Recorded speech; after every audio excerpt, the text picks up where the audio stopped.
Assalamualaikum dan salam sejahtera. Saya Nazri Kahar. Ini Dialog Poket Rakyat dan minggu ini akan kita fokuskan perbincangan bagaimana iltizam kita untuk menoktahkan kemiskinan. Satu topik yang besar, satu topik yang malar untuk kita bincangkan, tetapi beberapa kali Perdana Menteri mengungkapkan bahawa tahun 2023 beliau dan Kerajaan Perpaduan ingin menoktahkan kemiskinan tegar.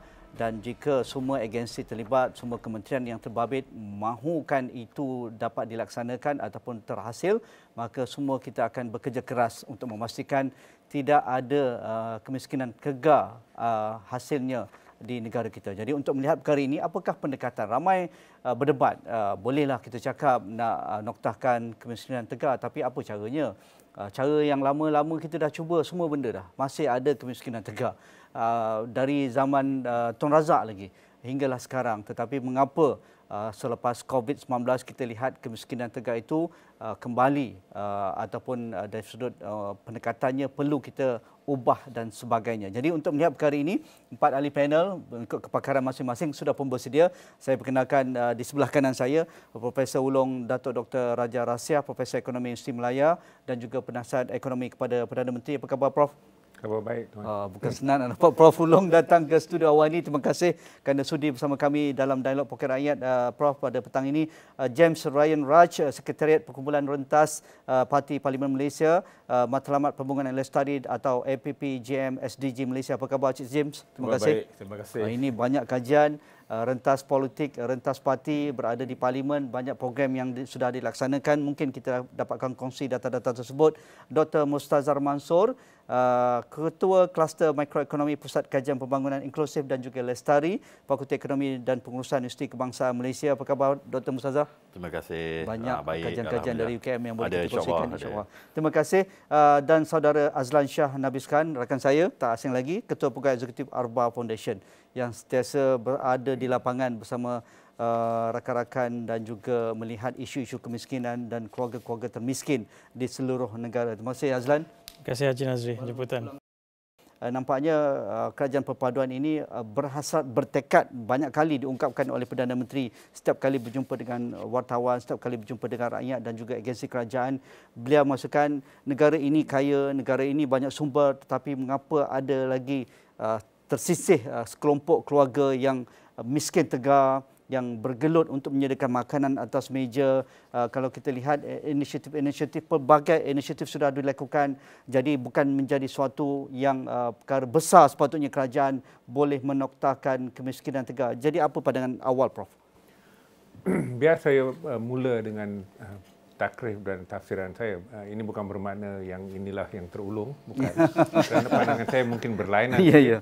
Jadi saya ingin nyatakan bahawa kerap kita dengar kemiskinan tegar, tapi yang dimaksudkan itu kemiskinan mutlak. Ya. Ini bukan bermakna mereka yang tinggal dalam lingkungan 1% katakan yang termiskin. B1 katakan. Ianya kemiskinan miskin tegar. Yang saya maksudkan itu kepahaman itu penting kerana kemiskinan tegar itu adalah satu kedudukan di mana sesebuah keluarga sepanjang sama ada abad, beberapa keluarga generasi yang bergenerasi, ya, turun-temurun tu kekal miskin. Dan ia sebenarnya menimbulkan budaya tertentu sehingga kan orang miskin itu kehilangan keyakinan. Dia tak lagi fikir bahawa dia boleh hidup bersama-sama dengan masyarakat biasa. Sama ada dia fikir kemampuan pemikirannya, kemampuan membeli sesuatu ataupun sambutan yang ia boleh dapat daripada kumpulan lain tu adalah seperti biasa. Jadi dia sendiri berundur. So jadi kumpulan itulah Oscar Lewis sifatkan sebagai persistently poor, kemiskinan tegar. Jadi saya memang terima adanya mereka yang miskin tegar. Ini bermakna turun-temurun rumah yang kita maksudkan tu masih di bawah garis kemiskinan. Bukan sekadar cuma garis kemiskinan biasa, garis kemiskinan mutlak tu. Jadi jauh lebih miskin daripadanya. Jadi setelah kita memahaminya, baru kita, saya kira, cuba menggembeling sama ada program dasar dan sebagainya untuk menangani masalah ini. Dan dalam konteks yang saya maksudkan, kita harus juga melampaui, cuba keluar daripada cuma pemikiran bahawa pihak masyarakat madani. Yang masyarakat madani saya maksudkan itu golongan marhain tu, yang bukan seperti mana sebab Perdana Menteri sekarang ini telah mendalami, telah mengharumkan lagi maksud madani itu supaya juga menekankan kemajemukan dan sebagainya. Yang saya maksudkan itu madani civil society semata-mata, asal usul konsep itu. Jadi saya kira kita juga harus bersama-sama dengan golongan miskin itu sendiri. Ini juga merupakan pendirian Datuk Madeline. Sebab kadang-kadang yang kita lihat sebagai wakil macam townhouse perbahasan dan sebagainya, tidak semestinya menangkap, tidak semestinya menggambarkan pandangan setengah-setengah daripada ahli yang benar-benar miskin. Saya akan berakhir dengan cuma satu kenyataan yang dikeluarkan oleh Paulo Freire dan Peter Berger. Mereka bilang amalan pengalaman seorang miskin katakan di kawasan pendalaman Amazon katakan, hilir Amazon, bukanlah sama dengan seorang yang melihat penderitaannya. Apa lagi bagi pembentuk dasar yang tinggal di Brasilia yang buat dasar terhadap mereka. Yang ini muncul, memuncak, meletus bila Bolsonaro, mantan Presiden Brazil yang digantikan oleh Lula.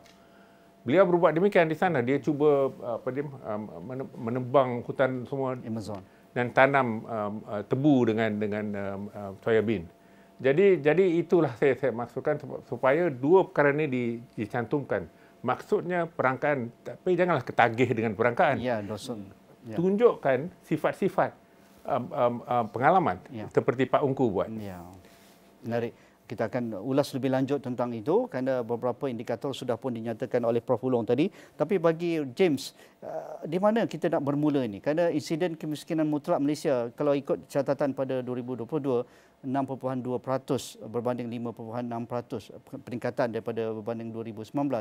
Insiden kemiskinan pada 2020 dan 2021 pasca COVID kita lihat mencatatkan 8.4% dan 8.2%.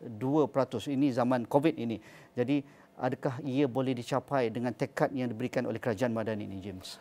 Okey, sebelum itu kita kena memahami aspek yang paling utama dalam menangani kemiskinan itu adalah untuk memahami apakah inspirasi penduduk di peringkat akar bumi.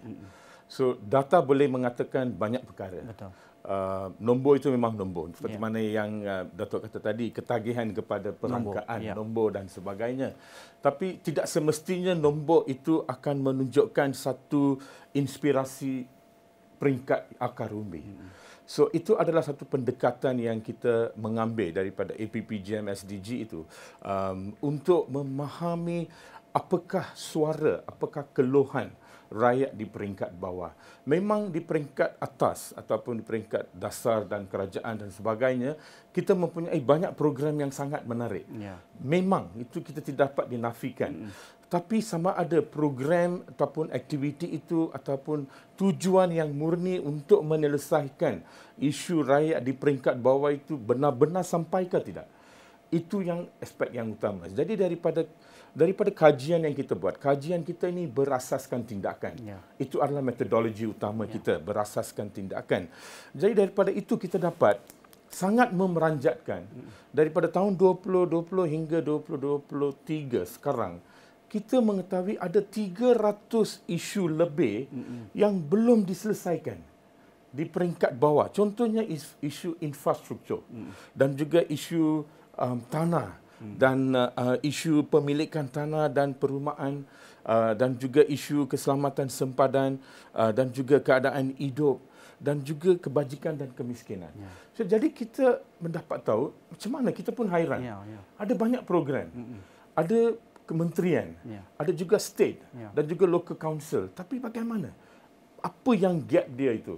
Jadi kita dapat tahu dan daripada suara rakyat yang mereka beritahu, mereka tidak tahu tentang program seperti ini, cara untuk mengatasi isu-isu seperti ini dan bagaimana kita dapat membantu mereka dengan secara the whole of society approach.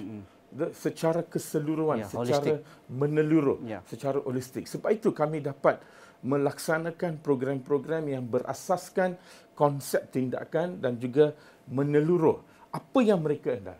Jadi kami pun dapat tahu yang sama ada mereka ini miskin tegar ataupun B40 dan sebagainya. Kami dapat tahu mereka ada jawapan kepada isu mereka. Mereka ada jawapan. Kita tak perlu pergi dengan program serta-merta yang kita rasa inilah yang baik untuk anda. Dari Putrajaya. Dari Putrajaya. Tapi tidak semestinya. Tapi mereka tahu jawapan kepada isu mereka. Jadi kita bantu mereka dengan cara mereka. So kita mewujudkan banyak projek-projek solusi yang berasaskan dan bertemahkan community-led. Community-led solution.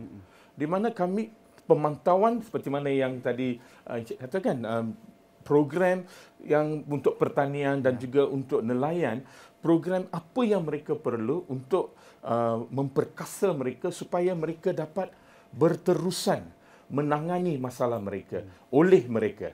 So itu adalah serba sedikitlah sebagai permulaan. Menarik, kita akan sentuh lagi kerana ini penting. Community led solution itu bagi Prof, bagi Dr. Mustazhar, kalau kita lihat ni angka ini sentiasa menjadi reference kepada kementerian dan agensi untuk memulakan program dan juga projek dan juga dasar-dasar berkaitan dengan pembasmian kemiskinan. Tetapi adakah kita melihat ada perubahan yang serius dalam pendekatannya? Kerana kita lihat kalau James katakan tadi, setiap komuniti, setiap kelompok dan keluarga itu ada needs yang berbeza. Ada yang perlukan cash assistance, tapi ada satu kelompok mereka bukan nak cash assistance, mereka nak kerja. Ada yang kelompok perlukan isu perumahan kerana itu yang mendasari masalah mereka sekeluarga. Ada yang mendasari isu pengangkutan awam. Ada yang mendapat isu siapa nak jaga anak saya ketika saya pergi pasar malam dan pasar tani ini. Jadi bagaimana semuanya ini dirangkumkan dalam konteks yang betul-betul dapat mencapai kehendak-kehendak yang dikatakan memberi inspirasi dalam cara kita membasmi kemiskinan. Terima kasih saudara Nazikah. Saya setuju dengan pendapat James dan juga Prof Datuk. Sebab macam ni. Saya sebenarnya asalnya dahulu dibesarkan di Selangor. Kalau boleh dikatakan kawasan bandar.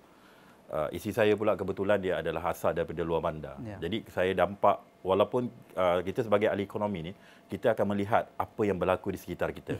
Kita akan membuat observation. Bagi pendapat saya dalam tajuk hari ini ialah menotahkan kemiskinan. Kita ada dua jenis kemiskinan. Kemiskinan yang macam Prof Datuk cakap tadi adalah kemiskinan tegar dan juga atau mutlak. Satu lagi adalah miskin bandar. Saya harap kerajaan yang ada, PMX dan juga timnya memastikan bahawa dua perkara ini dapat diatasi. Kalau kita lihat miskin bandar, seperti apa yang saya berlaku pada diri saya lah. Dahulunya saya boleh dikatakan keluarga saya, ayah saya bekerja, gaji kecil, mak saya tak bekerja, jadi pendapatan kami terhad. Pada waktu itu kos sara hidup masih lagi boleh dikatakan rendah. Tetapi sekarang dengan harga makanan yang tinggi, jaga anaknya mahal. Sekarang ni kalau kita tengok sewa pun dulu 400 dapat rumah besar, sekarang dah 1000 lebih. Jadi saya rasa banyak benda-benda yang menyebabkan harga itu menekan pada individu sehingga mereka sebenarnya bukan miskin tapi dah akhirnya menjadi miskin bandar. Jadi inisiatif apa yang seperti mana yang James katakan tadi, saya tak nafikan. Fasiliti yang kita ada yang bagus tapi tak seimbang. Kalau boleh, kalau kita lihat dari sini, contohlah bagi fasiliti yang mudah, internet.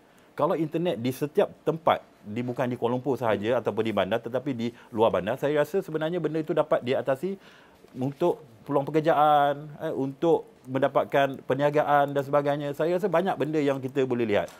Inisiatif apa yang dibuatkan oleh kerajaan, contohlah baru-baru ini, insentif IPR, pendapatan rakyat.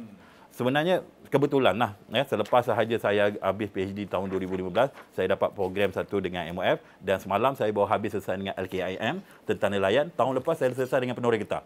Jadi topik dua ini adalah berbeza, bandar dan juga luar bandar. Jadi sebenarnya kehendak mereka berbeza. Jadi untuk bandar mereka perlukan pengangkutan. Luar bandar tak perlu. Mungkin tempat kerja dia dekat saja. Tak perlu bayar tol, parking tak payah bayar. Rumah mungkin rumah daripada keluarga. Jadi benda-benda itu sangat berbeza.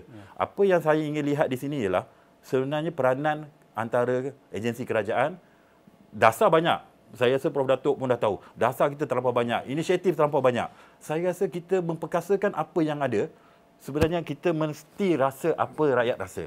Supaya mereka dapat apa yang kita nak salurkan Kalau contoh, kalau pasal nelayan, subsidi itu betul-betul bersasar.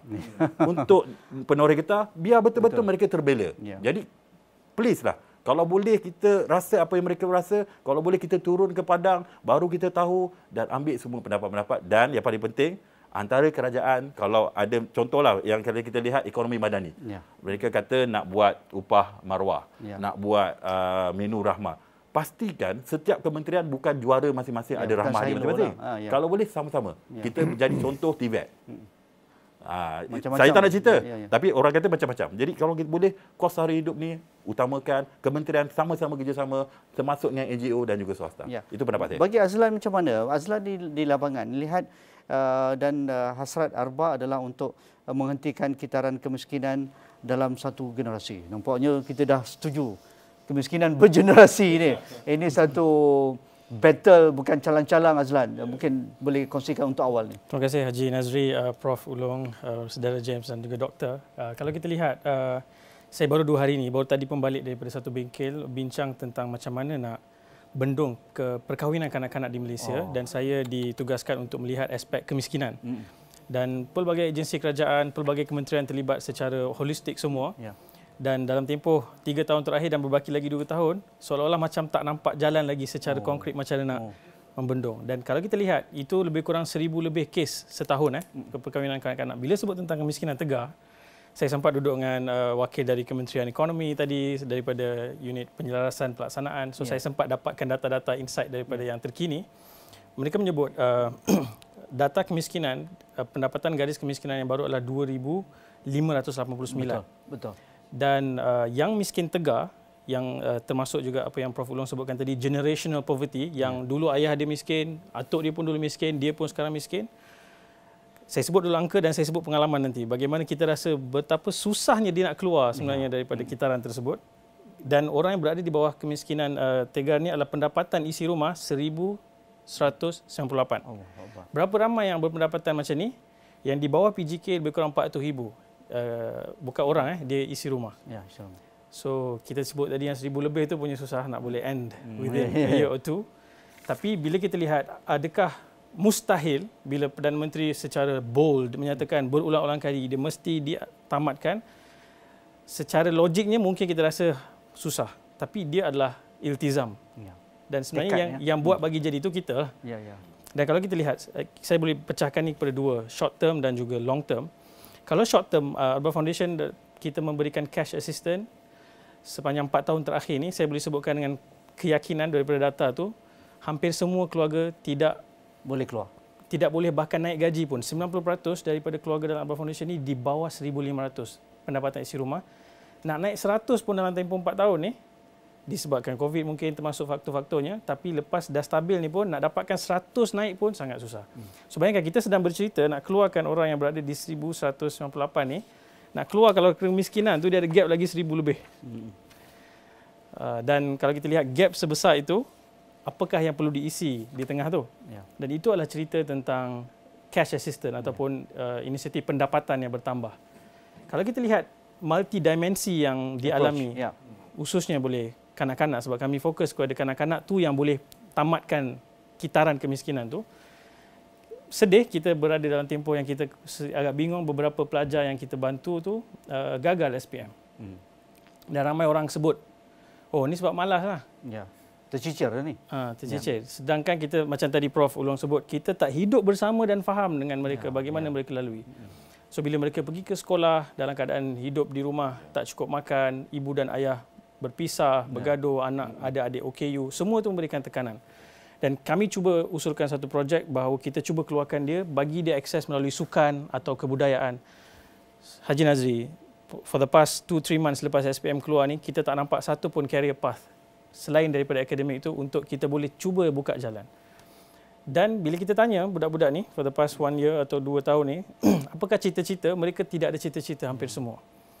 Sebab tu bila kita orang sebut, orang kata, oh budak-budak sekarang tak nak ambil SPM, tak nak belajar, nak jadi influencer. Itu adalah satu assumption yang cetek.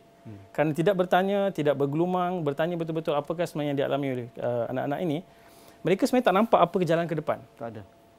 Bayangkan tadi kita sebut tadi tu, 2,585 itu garis kemiskinan. Data yang baru dikeluarkan oleh Kementerian Ekonomi, DOZEM. 2 juta lebih rakyat gaji di bawah 2,000. Ya, betul. So kalau kita kata you belajar, nanti you keluar SPM, you boleh dapat gaji lebih besar, sebenarnya budak-budak ni smart. Dia tanya mana dia? Baik, saya kerja sekarang, saya berhenti form 5, saya berhenti form 3, kita pergi. Saya pernah kongsikan ini di beberapa tempat. Kita pernah call satu sekolah, kita pergi. Kita dapatkan list budak-budak yang tidak hadir ke sekolah sering ponteng. Cikgu di sekolah berikan semua senarai ibu bapa tu. Kita call satu persatu, menawarkan RM450 sebulan untuk pastikan anak pergi ke sekolah saja. Semua mereka tolak tawaran tersebut, bagi tahu sebab mereka tak nampak pathway melalui sekolah. Dan bila kita sebut mereka tidak berminat kerana nak jadi influencer dan sebagainya, itu tidak tepat sebab mereka sebenarnya membuat calculation. Kalau saya berhenti sekarang, saya ada income, saya dah boleh bantu ibu dan ayah saya atau ibu saya menjaga adik saya dan sebagainya. Kalau saya pergi belajar, kena ambil hutang. Kalau ambil hutang, habis belajar, tak confirm ada pekerjaan. Tapi hutang confirm ada. So mereka sebenarnya membuat kira-kira yang rasional saya kira, dan kita tidak ada jawapan yang konkret untuk berikan kepada mereka. Dan saya fikir dalam inisiatif menoktahkan ini, it's impossible until it gets done. So sekarang ni memang nampak sangat impossible dalam tempoh yang sangat terdekat. Tapi barangkali dalam kerangka mungkin 2 tahun, 20-25, apa yang tidak dapat diselesaikan berpuluh tahun ini, saya kira ini adalah iltizam yang penting supaya kita dapat menggerakkan, moving the needle tu. Dan kemudian itu short term bagi income punya level, kemudian kita boleh berfikir tentang multidimensional. Kesihatan, Prof, pendidikan. Itu isunya. Apa pendekatannya, Prof? Kita cerita nak tekad, nak nokta, nak henti, nak hapuskan, tapi kita tak dengar pendekatan-pendekatan dari semua agensi dan juga pemegang taruh utama dalam isu ini, Prof. Hasrat saya supaya wawasan yang ditonjolkan oleh Perdana Menteri kita ni, bagi saya kenyataan beliau tu, bagi saya lah yang amat berhormat ni, menunjukkan kesungguhan, keazaman untuk menangani isu ni dan hapuskan terus masalah ini. Biarpun saya yakin di mana-mana negara pun, yang tegar boleh dihapus, tapi yang mutlak tu sukar dihapus. Tak adanya negara yang tak adanya kemiskinan mutlak. Jadi saya nak bawa balik persoalan, apakah kita telah memberi keyakinan balik kepada golongan yang kita sifatkan sebagai golongan miskin? Saya kira tak begitu. Kita sahaja bawa teladan, kita cuma bawa penyelesaian program yang kita lihat supaya akan dapat membasmi kemiskinan mereka itu, ataupun melibatkan mereka demi dia dapat menjelma daya ciptanya. Tapi apakah kita dibuat seolah-olah macam kita bawa baldi, baling air itu terus dan balik keluar? Apakah kita guna tempoh masa yang sesuai supaya keyakinan itu timbul kepada rakyat, supaya dia terlibat dalam proses pembentukan dasar itu? Yang kedua tu saya kurang melihat. Tak bolehlah kita cuma bawa seorang pengerusi badan tertentu dan kemudian beritahu dia inilah sekian-sekian dana yang ada, boleh diedarkan, agihkan kepada mereka itu. Bagi saya, sebab tu kita dapat jawapan, dia tolak nak pergi sekolah. Biarpun duit telah disedia untuk membantunya. Saya kira di negara ini, sejaklah saya dibesarkan di kawasan sempadan Kampung Banjar, sebab tu dari kecil lagi saya lebih fasih dalam bahasa Melayu. Bahasa Banjar, ya. Saya nak nyatakan kita harus cuba membawa balik keyakinan kepada golongan miskin supaya dia bukan dalam kedudukan terburu-buru nak cari pengetahuan ataupun tiadanya keyakinan untuk mencari pengetahuan. Yang kedua pula, kita nak cuba membawa koperasi supaya dia lihat pemimpin itu akan membantunya, bukannya dia ada untuk memeras dia.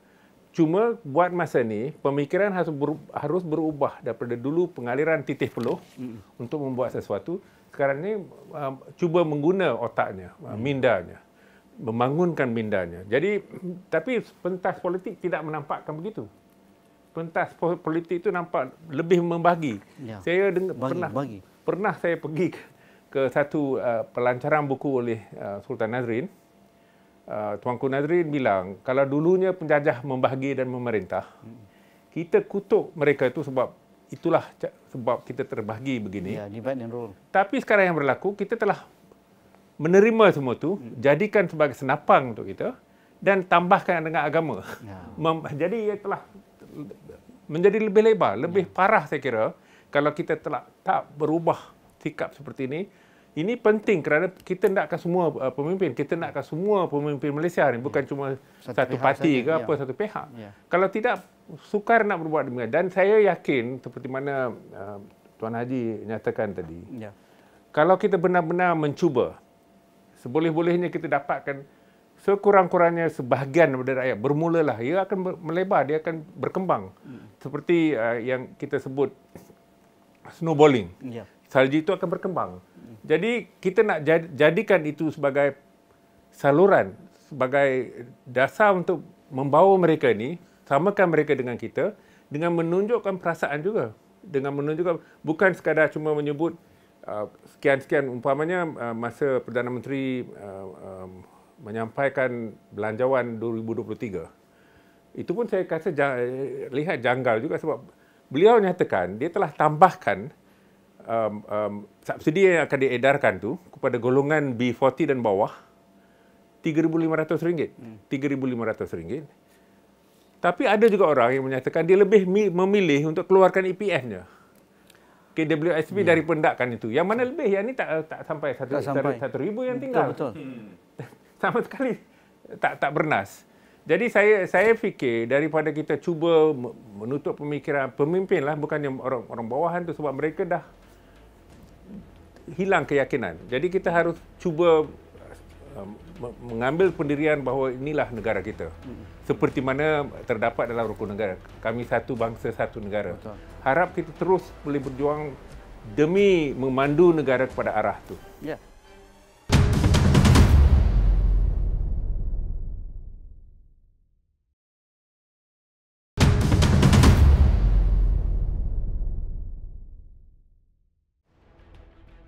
Prof, ada kajian di lapangan, pengalaman Prof boleh dikongsikan. Kalau saya ke beberapa daerah yang paling termiskin di Malaysia, saya kena ke Kota Merudu, di Kudat dan juga di Beluran, termasuk di Pitas, Sabah, itu banyak saya buat kajian dan juga ketika membuat liputan. Bagi mereka apabila menerima bantuan kerajaan, penanam sawit ini dapat enjin bot. Penanam sawit dapat enjin bot. Saya pun tak tahu macam mana enjin bot boleh digunakan oleh penanam sawit. Bagi nelayan kecil pesisir pantai ini, mereka mendapat bantuan benih. Takkanlah data-data yang ada di tangan agensi-agensi ini tidak ada untuk menyasarkan bantuan yang sewajarnya diberikan kepada kelompok-kelompok sasaran ini. Jadi mereka juallah enjin bot tu kepada mereka yang mahukan dengan harga yang murah, kan dia tak perlu pun enjin bot untuk penanam sawit. Jadi James, bagaimana, dan juga Prof mungkin nak ulas sedikit, adakah ini satu benda yang menjadi isu di lapangan bahawa banyak bantuan berbilion kita peruntukkan saban tahun, tetapi pelaksanaan itu ada masalah, dan apatah lagi kita memahami sentimen ataupun kita duduk dengan mereka, itu jauh lagi lah. Kita ada satu kes di mana yang vagabond yang duduk di tepi jalan dan sebagainya, tidak ada tempat perlindungan, tempat tinggal. Ada seorang pemimpin, dia beri dia cooking. Alat memasak, periuk. Macam mana dia nak masak? So itu mismatch. So mismatch itu memang ada banyak kita nampak di peringkat bawah. Ada yang dapat mesin, ada yang dapat tempat-tempat yang barang-barang untuk masak dan juga peralatan, tapi tidak digunakan. Peti-peti sejuk yang besar untuk kegunaan mereka untuk menjana pendapatan, tapi dia tidak dapat digunakan. Contohnya ada satu kawasan yang kita turun, kita nampak mereka nak buat fertigasi. Jadi ada pertanian dia memberi barangan untuk membuat fertigasi. Tapi mereka tidak tahu cara nak buat fertigasi. Mereka tidak ada latihan. Mereka tidak ada satu situasi di mana mereka harus membimbingi mereka, tidak ada. Jadi gagal terus. Jadi apa yang saya nampak di sini ini, di peringkat bawah ini, ada banyak insiden seperti ini yang mismatch itu memang banyak berlaku. Jadi kalau kita nak selesaikan mismatch ini, jadi kerajaan di peringkat bawah ini harus duduk bersama dengan penduduk ataupun yang kumpulan B40 ataupun kumpulan yang miskin, tegar dan mutlak dan sebagainya. apa yang mereka perlu faham, apa yang mereka hendak. Jadi kalau kita dapat sasarkan seperti itu, saya rasa mismatch itu dapat dikurangkan dan pendapat itu boleh dilaksanakan. Okey, saya terpanggil lah sebab ini dah panas ni. Saya baru saja buat projek siap LKIM dan juga ini dia punya klien memang betul lah ni LKIM. Okey, macam ni. Saya pun tak heran sebab sepatutnya yang dapat itu adalah orang yang telah didaftarkan lisennya dan juga telah didaftar dengan PNK-nya kalau kita panggil Persatuan Nelayan Kebangsaan dan sebagainya, kawasan. Jadi saya rasa okey di sini seperti mana James katakan tadi memang kadang-kadang ada termatch tetapi kita tak boleh salahkan dia. Kadang-kadang macam inilah.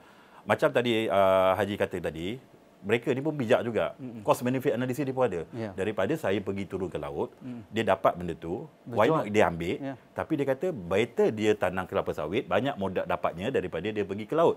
Jadi ini yang mungkin berlaku, tetapi terus terang saya cakap yang dapat itu memang orang yang layak, tetapi adakah dia betul-betul layak untuk dia turun ke laut? Itu saya terasa nak kena jawablah tentang itu. Jadi antara isunya ialah mereka kalau nak turun laut, nak turun ke darat, nak jeti dan sebagainya hari-hari tak boleh. Tetapi apa yang perlu kita buat ialah mungkin punishment, penguatkuasaan dan juga pemantauan. Kebanyakannya dalam konteks kanak-kanak, bantuan JKM misalnya ataupun zakat tu setakat ini sepadan lah. Misalnya IKASI tadi pun saya sempat bertanya, mereka sebut data IKASI adalah apa yang dimasukkan oleh agensi-agensi yang memberikan bantuan ini. So banyak bergantung kepada bagaimana agensi ini memastikan data tu orangnya tepat, orangnya betul dan data itu kemudian dikemaskini dalam pengkalan IKASI. Haji boleh tambah sikit? Sila. Okey, tentang education tu, saya setuju dengan apa yang Abraha cakap tadi. Kanak-kanak kadang-kadang pada waktu kecil tu dia nampak yang mana dia dapat cepat. Jadi mereka kata education is not the way dia macam mana dia nak keluar daripada. Okey, tetapi kita perlu ingat, saya harap kita perlu tahu bahawa miskin bandar dan juga miskin luar bandar ini mungkin disebabkan oleh keciciran education ataupun pendidikan. Why not kita teruskan apa yang pernah dibuat? Contohnya My Brain dan sebagainya. Kita bagi macam inilah. Bayangkan kalau kita dah berkahwin nanti dah ada anak, kita rasa susah. Bila rasa susah, macam mana kita nak dapatkan pendapatan lebih? Pertama, pendidikan mesti lebih tinggi, baru kita dapat naik pangkat. Yang kedua, kita kena kerja ekstra, dapat pendapatan yang lain. Jadi dua perkara ini, pertama yang pasal pendidikan itu, why not ada satu sumbang atau kita panggil beasiswa ataupun bantuan, macam contoh orang nak ada rumah lah, kita ada 120%. Pinjaman kita dapat ubah. Begitu juga pendidikan. Jadi pendidikan antara cara untuk keluar ataupun untuk peluang pekerjaan, teknologi mesti sampai. Saya bagi contoh mudah lah. Mungkin benda ni tak terfikir, tetapi satu hari nanti mungkin. Dengan adanya macam contoh komuniti itu, masyarakat itu ada teknologi dan ada geng. Sekarang pun kalau tengok kat dalam WhatsApp kita, ada orang jual barang dan sebagainya. Sebenarnya perkhidmatan-perkhidmatan begitu, kalau kita bagus dengan demand dengan supply-nya, saya rasa orang yang beli dapat harga murah, orang yang dapat menawarkan itu macam contohlah jadi personal driver, jadi menjaga anak dan sebagainya. Saya rasa okey. Haji, kalau boleh saya nak tambah sikit, menarik. Kita lihat kenapa kanak-kanak ni pergi ke sekolah tapi dia tidak berjaya. Dia tak ada motivation. Kenapa dia berbanding rakan-rakan dia lain yang tidak dalam kategori miskin tidak berjaya. So kita bertanya soalan yang lebih mendasar dan antara perkara yang kita jumpa dan kami mula berbincang dan berjumpa dengan ramai pakar adalah berlaku kemiskinan pembelajaran di sekolah. Maksudnya kalau pergi sekolah belum selesai lagi masalah kerana metodologi ataupun pedagogi mengajar anak-anak miskin berbeza. Ada satu buku yang menarik ditulis oleh Eric Jensen, tajuk dia Teaching with Poverty in Mind. Mengajar dengan kerangka kemiskinan dalam pedagogi itu, mengambil kira faktor stres kronik yang dialami pelajar, kelaparan, nutrisi yang tidak cukup. Sebab tu sekarang ni ada saya dengar cadangan bahawa nak wujudkan satu sekolah khusus anak miskin. Untuk anak miskin ada banyak bantahan, tapi saya ingat mungkin orang belum sempat tengok apakah penjelasannya. Dan saya rasa kalau ia adalah melibatkan kaedah lain, kerana kalau bantuan, saya rasa ramai semua kawasan DUN Parlimen tapi bagi. Bukan benda baru, Lan. Kalau kita lihat ketika zaman Malaysia menjadi sebuah negara yang membangun ketika zaman Tun Mahathir, mungkin Prof. Ulum mungkin boleh komen sikit. Kita lihat banyak asrama-asrama harian, asrama-asrama sekolah dibina. Membawa anak-anak dari kampung yang memang tertinggal ini duduk satu compound asrama dan diberi pelajaran secara total dan sebagainya. Begitu juga apa pengalaman anak orang asli yang hilang dalam perjalanan ketika untuk ke sekolah itu, dan diberikan idea bahawa anak-anak orang asli ini dibawa keluar daripada kampung mereka, ditinggalkan dalam satu kompaun walaupun seumur darjah 1, darjah 2, memang dari sudut psikologinya sukar untuk berbeza ataupun berpisah dengan keluarga ibu bapa mereka, tetapi dari sudut membawa ruang pelajaran yang sesuai kemiskinan pelajaran itu, adakah itu sebenarnya yang boleh kita lakukan lah? Mungkin pendekatan barulah. Kerana kelompok kecil sahaja dalam semua halangan yang dia ada, dia dapat melayakkan ke sekolah yang cemerlang tu. Betul. Pergi ke Mara, pergi ke sekolah-sekolah berasrama penuh. Ya. Tapi majoriti besar yang pergi ke sekolah harian, dia memang tidak gagal. Ada option lain. Memang gagal. Dan saya baru ni mendengar satu ucapan daripada Menteri Pendidikan Indonesia, Pendidikan dan Kebudayaan, bekas CEO Gojek, ya, Madrim, Nadiem Makarim. Dia telah membuatkan satu dasar, tidak ada lagi pace kelajuan silibus yang sama di semua sekolah. Cikgu dan komuniti mengambil pendekatan pace berdasarkan anak-anak murid di kawasan tersebut. Kerana dikata tak mungkin sama anak murid di Jakarta dengan yang di Aceh dan di Papua. Ya. Kerana apabila semua orang silibusnya sama, kelajuannya sama, kena habis silibus dalam tempoh yang sama, tentu akan berlaku keciciran yang banyak dalam proses tersebut. Saya nak juga menekankan dua perkara ni. Satu, apakah landasan yang dimulakan ditubuhkan oleh pemerintahan Tun Razak dulu? Ya. Yang telah memperkenalkan penanaman 2 kali setahun, padi, memperkenalkan mekanisme macam-macam di tubuh, semuanya berjaya sebab daya pengeluaran memang naik. Boleh tanya Datuk Uzi ni. Saya telah semak dan juga mengeluarkan buku menyunting dengan Tan Sri Kamal untuk mengingati Tun Razak tu. Itu satu. Saya kira landasan itu agak runtuh sekarang. Sudah pun merosot. Kerana seperti mana saya dengar daripada James tadi, ini bukan sekadar cuma siapakah yang dapat, yang layak dapat. Ini bukan kelayakan dan sebagainya. Ini setelah diagihkan, tak ada yang berlaku. Tak adanya titihan yang berlaku. Dan tiadanya penerimaan yang menonjolkan penjelmaan sama ada melalui keluaran, daya pengeluaran dan sebagainya.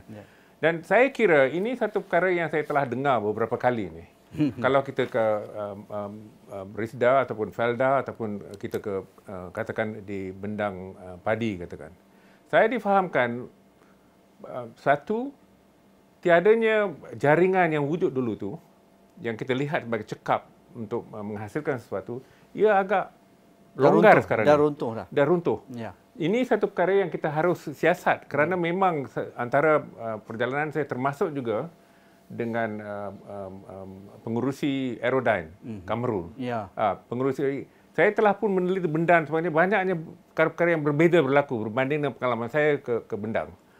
Satu lagi perkara saya nak nyatakan, kalau kita guna pengalaman di Chile, masa Salvador Allende dilantik, diundi oleh rakyat, negaranya telah berubah kepada sosialisme kerana adanya banyak yang miskin. Bagaimanakah mereka telah menambahkan pendapatan mereka, bukan sekadar cuma menambahkan pendapatan, kalau setakat itu saja dia tak faham apa yang berlaku. Betul. Dengan pengalaman, dengan kepercayaan, dengan penyertaan mereka keseluruhannya. Jadi dia telah pun memperkenalkan pembangunan ikan salmon. Menjadikan Chile sebagai negara yang kedua terbesar mengekspor setelah Norway. Bagaimanakah yang dijadikan dan siapakah yang menurunkan semua itu? Orang miskin. Jadi kita harus sedar bahawa kita tak boleh otaklah satu sumber, lebih banyak kita guna lebih hebat jadinya. Yang lain tu semakin mengurang ataupun tiris. Jadi saya nak nyatakan, apakah kebolehan mereka boleh naikkan setakat berbuat demikian? Apakah mereka di sini tak boleh buat kerja-kerja seperti itu? Bagi saya yakin dia boleh buat. Ya. Cuma kita janganlah cuba guna dasar seperti sama ada dia bersedia. Kalau dia tak bersedia, kita tak bawa katakan robot dengan drone kepada dia. Kita harus bawa kepada dia. Kalau tidak, akan timbul dua pentas. Satu tu daya pengeluaran yang tinggi menggunakan robot, menggunakan drone dan sebagainya. Yang ini pula guna cangkul. Ya. So, penyodok dan sebagainya. Tak mungkin dia boleh bersaing. Kita akan menanam dan melahirkan apa yang kita sebut sebagai digital divide. Ya. Jadi kita harus juga satu melihat sama ada rangkaian yang kita telah mulakan dulu boleh lawat semula. Ya, diperbaiki lagi. Sudah pun berlaku di Betul. sini. Ya. Masa pimpinan Tun Razak dulu. Ya, ada Felda, sudah pun berlaku. Lisda, Felda. Dan telah dijadikan model di Ya. beberapa negara. Buku hijau. Bagi kita pula ia runtuh. Ya. Tak lagi Felda tu dilihat sebagai Adakah terlampau nostalgik apabila Prof Ulung mengungkap kejayaan di zaman Tun Razak itu, dan ada mungkin pakar-pakar ekonomi kita hari ini ataupun mereka yang memegang taruh pemimpin-pemimpin politik merasakan itu zaman Tun Razak sesuai lah dengan zaman itu, tetapi hari ini lebih kompleks, lebih complicated dan moden dengan teknologi. Adakah itu tidak terlampau nostalgik, tetapi Prof masih menggunakan itu sebagai satu fakta yang tidak boleh dinafikan, Prof? Saya nak guna satu contoh. Saya bukan seorang romantik dalam Ya. hal ini. Ya. Kalaulah kita lihat, seperti mana saya nyatakan tadi, Semol Undung itu digembeling, diatur berasaskan pengalaman Felda di sini. Dilancarkan pada tahun 1973. Semol Undung telah melalui banyak peralihan, tapi masih kekal sebagai pemandu. Apakah kita tak boleh berbuat demikian? Ya. Saya kira tiadanya satu badan yang harus dilihat bahawa kalau inilah tugas dibuat, kerana teknologi itu dinamik. Dia harus kalaulah kita nak bersaing, ini semata-mata kita nak bahagikan negara. Orang yang tak mau di sini boleh pergi kepada negara yang keluar. Ini semacam kita cuba membandingkan Malaysia dengan Singapura. Ataupun kita nak membandingkan Pulau Pinang dan Kelantan. Kalau kita buat perbandingan ni pada tahun 1970, kedua-dua negeri ini negeri mundur. Underdeveloped. Pendapatan per kapitanya agak sama. Lihatlah kesenjangan yang telah berlaku kemudian. Jadi saya kira kalau kita mengambil satu tanggapan yang kita tak boleh melihat satu kejayaan dulu, kita tak lagi memahami sejarah. Kita harus berbalik. Apakah ia berjaya dulu? Betul. Apakah perubahan yang harus kita sasarkan? Dan akhirnya, Prof, nampaknya kita masih miskin membangunkan minda, Prof. Sememangnya dia harus terima dan berusaha supaya kita tak lagi tersekat. Ada kata itu LAN yang Arba lakukan sekarang, membangunkan minda dulu untuk memusnahkan, meruntuhkan tembok-tembok yang menghalang minda ini diangkat. Saya tersentuh pada peringkat awal bila Prof Ulung menyebut tentang orang yang berada dalam kemiskinan tegar ni, dia ada rasa takut, dia rasa terputus, inferiority complex. Daripada taman dulu. Itu adalah pengalaman yang real. Real. Kerana salah satu program Al-Bara Foundation adalah kita jumpa kenapa diorang ni tak ada cita-cita, tak ada look forward dalam hidup ni. Rupanya diorang tak pernah keluar daripada kelompok. So kita bawa diorang keluar. Pergi tengok bandar, pergi tengok hotel, jalan. Dan kita nampak pre and post. Dari sudut rasa yakin diri, rasa macam saya pun boleh keluar. Saya pun boleh keluar dan jadi orang yang bekerja di sini satu masa nanti. So dia tak ada orang just nak tunjuk pada dia, you have that capability. So dia rasa takut, dia rasa dia don't belong. Dia rasa dia tidak layak untuk bercita-cita tinggi. Saya rasa itu pemberdayaan minda dan memberikan dia satu keyakinan, saya dengan awak sama, kita ada opportunity yang sama di negara ini. Itu saya kira sangat empowering untuk khususnya keluarga-keluarga sekian. Cukup penting tu. Menarik, saya inspired. Ya. So yang itu adalah sangat penting, perubahan minda. So jadi intervensi pertama yang kita perlu lakukan, di mana kebanyakan NGO melakukan perkara ini, tapi apa yang menyediakan agensi kerajaan dengan program yang banyak mereka ada tidak dilakukan, iaitu penyediaan sosial. The social preparation. Yang itu adalah satu intervensi yang utama. Jadi daripada 2020 hingga 2023 setakat ini, masa kita melaksanakan projek pembangunan, sama ada dia penjanaan pendapatan ataupun community learning center ataupun projek-projek yang boleh membantu mereka meningkatkan keyakinan. Yang penting dan cabaran yang besar adalah perubahan minda. So sebab itu yang kita nampak di sini, kalau kita dapat buat perkara ini dengan secara sistematik dan regular, grounded program, daripada apa yang kita nampak, ada yang dapat keluar daripada belenggu kemiskinan. Dia dapat keluar. Tapi dia kena adalah satu proses yang sistematik. Dia mesti konsisten, dan pemimpin kita ataupun rakan solusi yang kita ada, mereka semua adalah berasaskan grassroots. Di mana akar umbi. Mereka tidak akan dapat sebarang peruntukan daripada kerajaan ataupun yayasan yang besar dan sebagainya, sebab mereka tidak ada tidak ada proses seperti itu. Tapi mereka ada keyakinan. Mereka ada keberatan hati untuk membawa perubahan. Sebab tu saya kata, mismatch itu kalau kita nak selesaikan, agensi kerajaan dengan NGO dengan juga macam apa yang kita buat APPJN di peringkat bawah ini, turun bersama-sama dapat tahu apa isu dia dan mencari penyelesaian secara multi-stakeholder partnership. Just one point on pendidikan. Pendidikan mengikut kepada MDP, multidimensional poverty. Tapi satu usaha yang baik di mana kerajaan akan membawa banyak perubahan dalam MDP itu. Sebab MDP itu dia katakan kurang daripada 6 tahun pendidikan. Tapi apa yang penting sekarang adalah bukan dia tamat pendidikan. Dia tamat pendidikan dengan berjaya. Sebab kami dapat tahu ramai pelajar, especially underachievers, dropouts, masih tidak tahu baca dan menulis. So itu adalah satu isu. Tapi itu yang kita kena capai dulu. How we can actually transfer them. Jangan tunggu sampai 11 tahun duduk di sekolah. Lepas tu mereka tak dapat baca, tak dapat tulis nama sendiri. Tapi itu yang susah. Setakat nama pun. Takat nama, itu saya pernah dapat lihat. Ada beberapa budak, tulis nama pun susah. Tapi duduk di sekolah 12 tahun.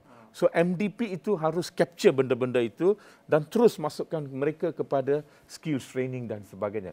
Underachieving students bukannya bodoh. They are creative. They are innovative. Dia kena, sebab itu yang abang kata tadi itu, saudara kata tadi, pedagogi ataupun sistem kita tak dapat mencungkil bakat mereka. Kita hanya ikut kepada pendidikan, minds dan sebagainya. So itu adalah perubahan sangat penting lah. Dr. Mustazah. Okey, saya tertarik dengan apa yang Azlan katakan tadi. Bila mana orang keluarga yang kurang berkemampuan ini, dia nak pergi ke sekolah tu dia dengan ada kurang keyakinan. Sebab kalau kita bayangkan kita tak cukup pencil box, makanan dan sebagainya, dia akan mempengaruhi kita untuk tidak ke sekolah. Okey, apa yang James cakap tu, saya pun setuju, kerajaan boleh buat sebagainya. Tetapi bagi saya lah, saya pun pakai baju batik kan. Okey. Jadi apa yang saya nampak di sini ialah kerajaan mempunyai resources yang terhad. Okey, tetapi ada cara lain yang kita boleh utarakan. Contohnya ialah kerjasama dengan NGO. Tapi NGO kita tahu ada kekangan juga. Why not dengan syarikat-syarikat besar? Yang saya rasa macam apa yang kerajaan pernah buat. Kalau nak buat satu taman perumahan yang besar-besar, jangan abaikan rakyat yang miskin ini. Kalau tidak pun tak sediakan rumah yang mampu milik untuk mereka, yang mereka boleh beli, sediakan taman yang mana mereka boleh akses. Saya rasa kalau mereka dah bercampur dengan keadaan rumah yang sempit dan sebagainya, boleh dekat situ boleh ada ketenangan, saya rasa antara boleh meningkatkan keyakinan mereka untuk mungkin untuk mereka keluar daripada belenggu kemiskinan. Tetapi breadwinner dalam kelompok miskin, Prof, sentiasanya kita akan terlupa kepada ibu wanita.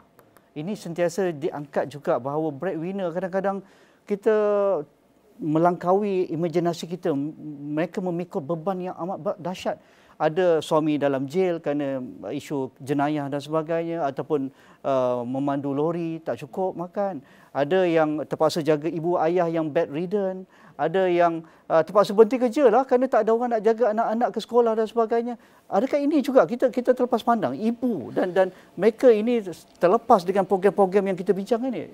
Semua penyelidikan yang saya sempat baca academically established bahawa golongan yang paling terkesan teruk akibat krisis ekonomi adalah ketua isi rumah wanita, woman-led household.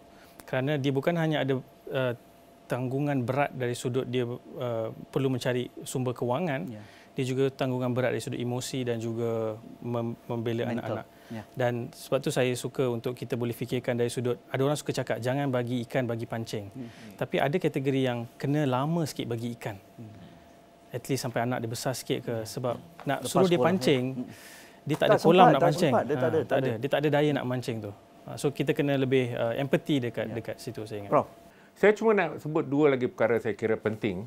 Satu daripadanya, apakah kita menilai semula, memeriksa semula dasar yang digunakan tu setelah rancangan Malaysia dilancarkan? Apakah kita menilai, selalunya kita ada midterm review dan ia berkurangan, ia dari segi kesungguhannya berkurangan sejak 2010.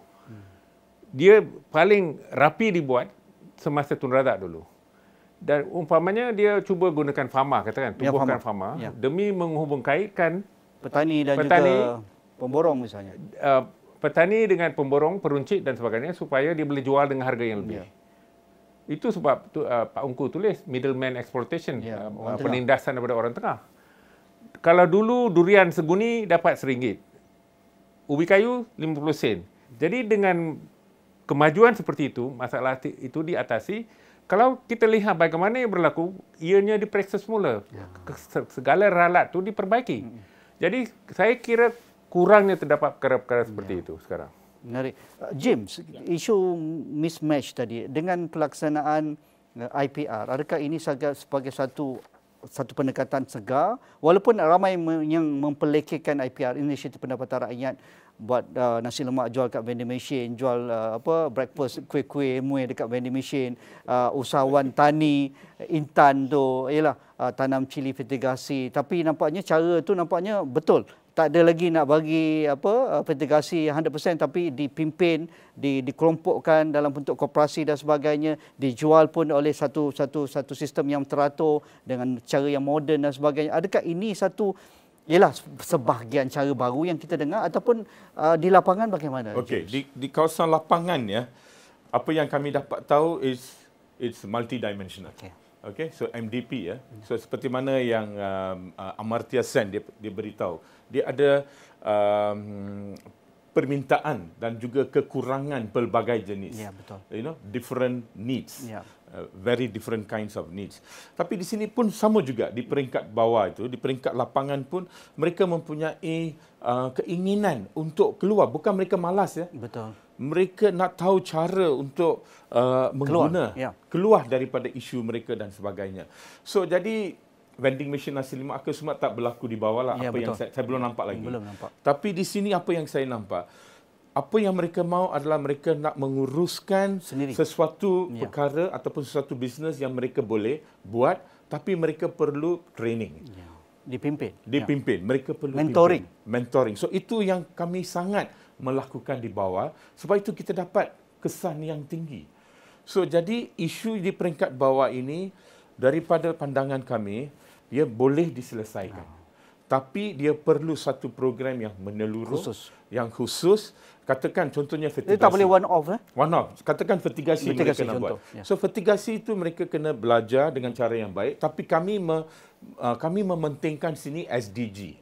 Matlamat Pembangunan Lestari. Mampan. So jadi masa anda membuat fertigasi, pastikan anda menggunakan ciri-ciri yang baik, organik dan sebagainya. Jangan gunakan chemical. Tapi mereka tidak tahu. Sebab kalau kita memimpin mereka, setakat ini kita dapat daripada kosong pendapatan, ada yang telah mencacah 2,000, 3,000. Mereka semua adalah daripada kumpulan miskin, B40. Tapi kita nampak. Tapi prosesnya adalah first mindset change dan juga latihan untuk membawa perubahan. Contoh di satu kawasan yang saya boleh katakan di Kota Belud, Sabah. Kota Belud, Sabah, ahli parlimen dia YB Munira sekarang. Di sana semua golongan wanita itu memang mereka tidak dapat sebarang pendapatan. So jadi kita bekerjasama dengan Reef Check Malaysia untuk memimpin dan mendampingi mereka. Setelah 2 tahun, yang kumpulan wanita ini telah berjaya mewujudkan satu ROS. Dan lama kita hendak mereka wujudkan satu koperasi supaya mereka dapat menjana pendapatan. Sampai handicraft mereka itu dapat dijual di istana sekarang. Bayangkan. Itu 2 tahun saja. 2 tahun.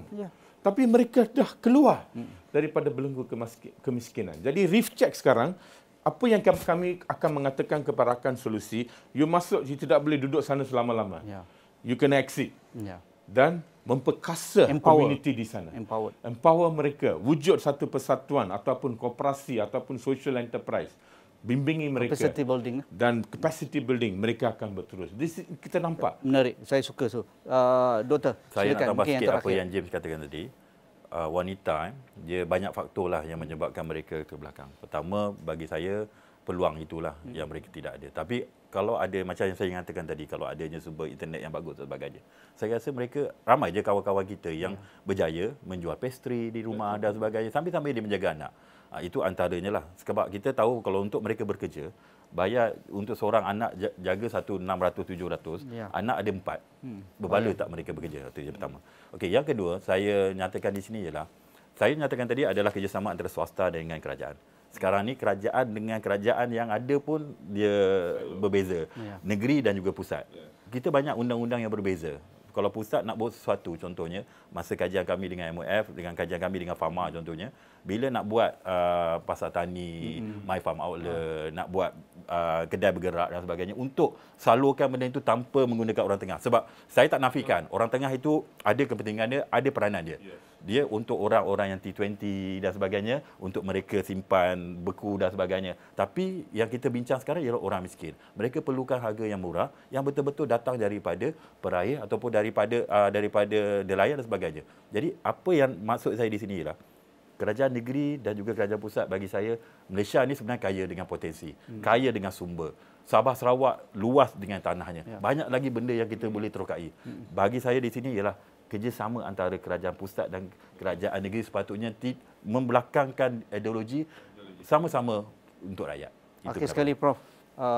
Bergerak ke hadapan, pastinya masa tidak mengizinkan untuk kita berhoneymoon lagi. Tetapi tekad Perdana Menteri ke-10 itu bold. Tetapi yang akan menyahut ni kita semualah, termasuk saya, orang media juga, untuk membawa topik-topik sebegini. Bagaimana Prof? Memandangkan PMX itu cuba mengambil pendirian untuk membangunkan Malaysia sebagai satu negara, dan segala kenyataan yang dibuatnya menjurus condong kepada matlamat yang sama, sasaran. Saya kira kita harus sedaya upaya, biarpun adanya ideologi seperti mana Dr. Profesor Murtaza maksudkan tadi, kita harus membelakangkan kepentingan seperti itu, supaya kita menyokong Perdana Menteri, kerana itulah matlamatnya.